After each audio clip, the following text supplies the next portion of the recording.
Okay, so now I'm going to go over the first part of what I did on making the ship move. So in this, we're going to be defining some new variables.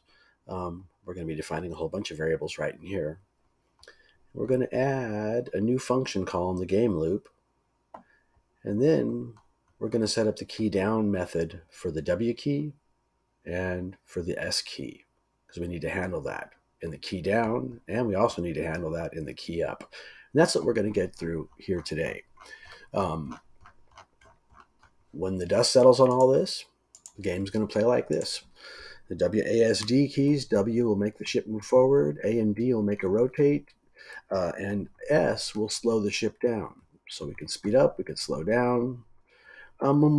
If the ship has momentum, the ship will continue to move in the direction that it's facing with that momentum. All right, get rolling. So first thing we're going to do is we're going to define a couple of new variables because they're going to come in handy. And so middle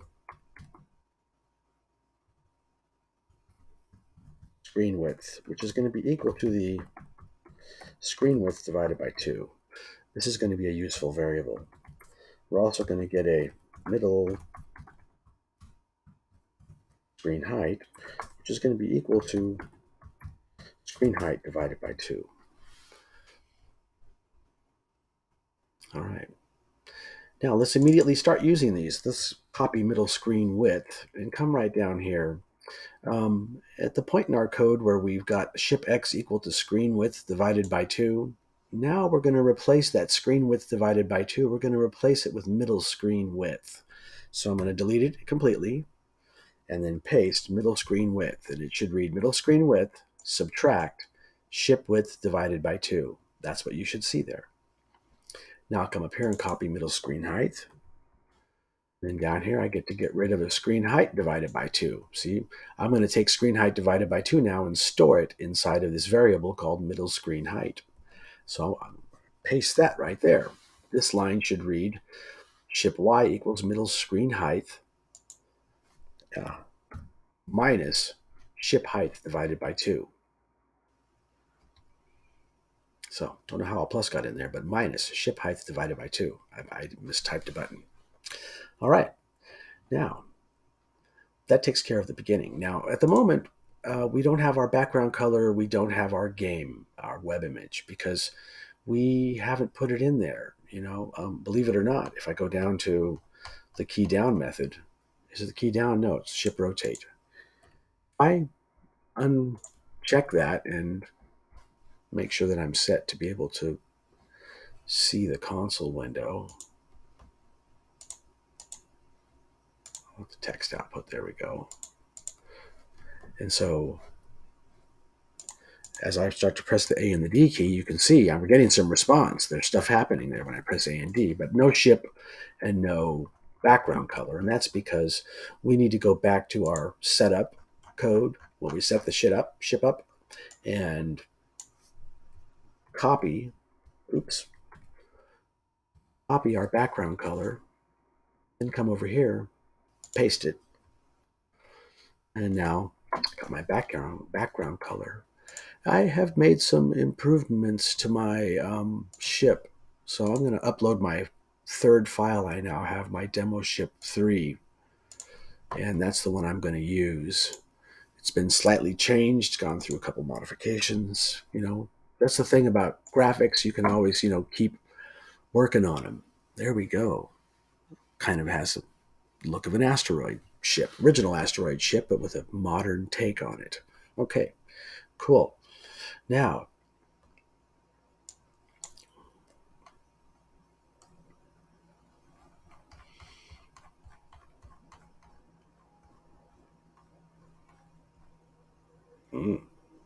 yeah, when I made the ship, I left this code in there. Good. Well, anyway, I've snuck it in. This fixes a problem. If I comment that line of code out, I meant to leave it out. There's 2 lines in here that I meant for you guys to type, but if I left that out, our ship would be oriented facing up, and that's going to create a problem. But by putting in, when I create the ship, by starting it off, rotated 90 degrees, I've got it pointed in the right direction that I want it to be pointed in. And also, this is a labeling tool. We are labeling this graphic object. We're giving it a label that says that, it is called isShip. This label is being attached to that graphic. Later, it'll help us when we have to do collision checking to find out if our object labeled isShip is collided with an object labeled isAsteroid. It'll make sense. And of course, we add the ship to the screen. So there, I left some stuff in the starter code, played myself. The thing we need to do here is to take care of the keyDown method. We also need to make a function call. In our game loop, we need to be calling the makeShipMove function. And we can just put that in there so it's there. Okay, got that function call set up. So when we start to add code to make ship move, we'll be able to automatically have it working. All right, now. We need to be handling when we press a W key and when we press an S key. So now, and we also have, this is important, but it's going to make a big difference, a whole bunch of variables we need to make. So these variables here, this is the ship's delta X. And the delta X is the speed, it's the change that we want to make in our ship speed.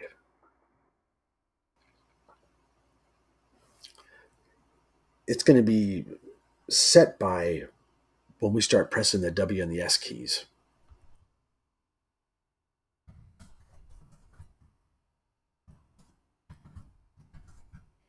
Likewise, we're going to need a delta Y.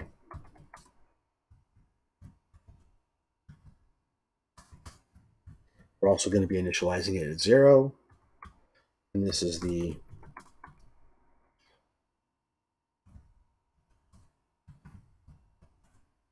ship's delta Y. Now this next variable is going to be how rapidly I want to change, how rapidly I want the speed to change, how fast I want it to speed up. Some of these numbers are probably going to require a little adjustment.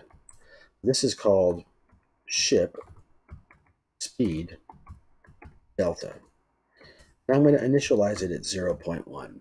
Please don't change it too much, or you're going to create some unexpected side effects. Or change it, but just make sure you change it back. We're going to have a variable called min ship speed, and we're going to initialize that at 0.0. Notice all these variables are being created as floats. They all have decimal points. They're all floats.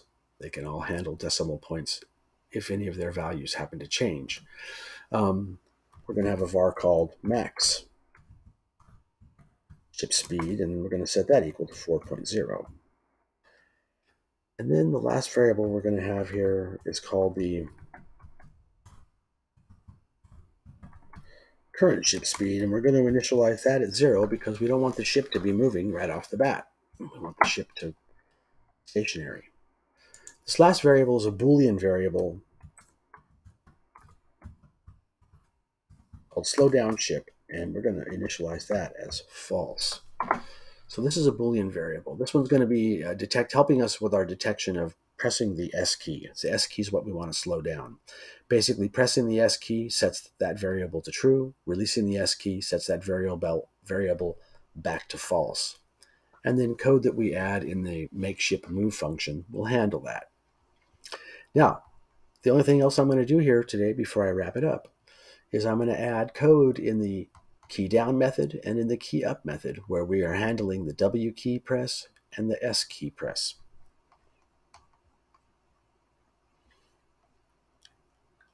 So for the W key press, well, we've got a bit of code right here that we can just recycle. It's really nice. It's already there for us. I can copy it, I can paste it, and I can put the letter W. I can even set up the keyUp method by copying that right now, as long as I'm looking at it. And in the keyUp method, where I'm handling the W key, seeing if it had been pressed, Place that right there, and I've already got my W key released code set up and ready to go. Now, I can recycle these again here for this one. And this is for the S key. Likewise, recycle this here also for the S key. So now I've got my code set up. Releasing the W key, we'll handle that right here. Releasing the S key, we'll handle that right there. But let's take care of the key downs now. So first thing we're going to do here is we're going to take our current ship speed and set it equal to our current ship, current ship speed plus ship speed delta. That's going to slowly build our current ship speed up, make us move. But we need to see something, maybe we'll leave it like that just for the moment. And let's see here. If I press the W key, is anything happening yet? No, I know why. I don't have the move command in there. Gotta wait for it, Robert. All right, nothing's going to happen just yet. Nothing to test. So what I'm going to do here, I'm going to add some code that's going to, if my current ship speed, if it tries to be greater than my maximum ship speed, I'm going to make sure that it stays at maximum ship speed. So here I'm looking at my current ship speed. Is it trying to be greater than or equal to my max ship speed? If that's true, I want my current ship speed to be equal to my max ship speed. I want that just to be held nice and solid right at that speed. That's what I want it to be. If the current ship speed tries to be greater than the max ship speed, just keep the current ship speed set to the max ship speed. Now, if somebody presses the S key, then that's where we want to set the slow ship down variable to true. And all these little moving parts will come together in order to make our ship speed up and slow down. And that's all there is to that, getting the key press of the letter S. Now, releasing the keys. When the W key is released,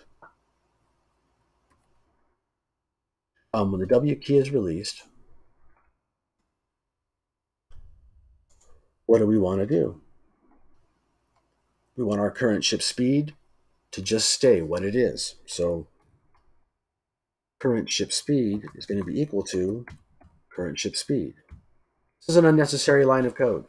But anyway, it's just going to keep the current ship speed constant. The program would run just fine without that bit of code.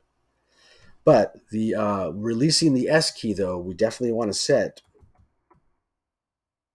slow down ship back to false. All right. Now, that was everything that I got done on Friday. I hope this helps you get caught up, and we'll see you in class, hopefully, for the next stage. Now, when I hit my run code button, of course, nothing's going to happen. Well, let's see. I still rotate. Yeah, but when I press that W key and the S key, nothing happens because, well, we still need to add code to make ship move. And that's a bunch of stuff we have to do in there. As soon as we get that done, though, our ship will be flying around the screen. All right. Don't forget to like and subscribe, and I'll see you in class.